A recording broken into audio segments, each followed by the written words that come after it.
कहानी शुरू होती है रूपाली नगर से। बाहर से देखो तो बस एक आम गांव, कच्ची गलियां, बिना दरवाजों खिड़कियों के घर और आम लोग। लेकिन इस गांव में छुपा था एक अजीब सा रहस्य। हर अमावस की रात गांव के बीचों बीच अचानक एक अजीब ढोलक प्रकट होती। उस ढोलक की डरावनी आवाज पूरे गांव में फैल जाती। जैसे ही ढोलक दिखाई देती, गांव वाले अपने अपने घरों में भाग जाते, दुकानें बंद हो जाती और सन्नाटा छा जाता। अगर कोई बाहर घूमता मिल जाता तो ढोलक उसके सामने आ जाती और जोर जोर से बजने लगती। और देखते ही देखते वो आदमी एक अजीब सी मूर्ति में बदल जाता और ढोलक भी गायब हो जाती। इसी गांव के एक कोने में 3 भाई रहते थे, राइस्टार, ज्ञान और अज्जू। राइस्टार इन तीनों में सबसे बड़ा और सबसे समझदार भाई था। ज्ञान और अज्जू दिन भर खेतों में काम किया करते थे और राइस्टार पास के ही एक पुस्तकालय में। एक दिन राइस्टार को किसी काम से शहर जाना पड़ा। जाते जाते उसने अपने भाइयों से कहा, आज अमावस की रात है, तुम दोनों अंधेरा होने से पहले घर चले जाना। दोनों भाइयों ने सिर हिलाकर हामी भरी और राइस्टार बाइक लेकर शहर निकल गया। कुछ देर बाद ज्ञान ने जिज्ञासा से अज्जू से पूछा, अरे अज्जू, ये अमावस की रात को आखिर होता क्या है? ये सुनते ही अज्जू का चेहरा पीला पड़ गया। उसने धीरे से कहा, गांव के लोगों का कहना है कि हर अमावस को एक जादुई ढोलक प्रकट होती है। कोई नहीं जानता वो कहां से आती है और क्यों आती है, लेकिन अगर उस रात कोई बाहर निकल पड़े और ढोलक के सामने पड़ जाए तो वो इंसान मूर्ति में बदल जाता है। ज्ञान ये सुनकर हंस पड़ा और बोला,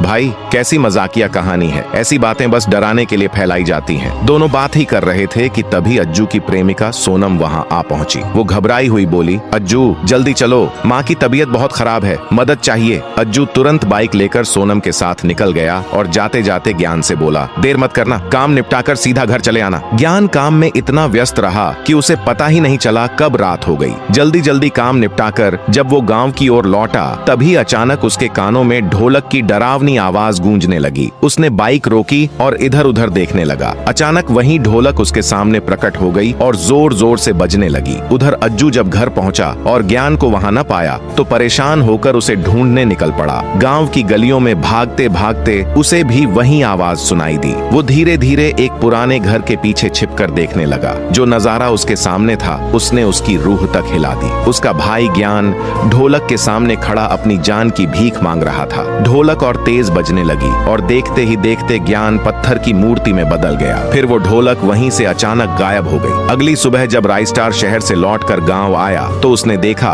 भीड़ जमा है। वो बाइक रोककर पास पहुंचा और सामने का मंजर देखकर जड़ हो गया। अज्जू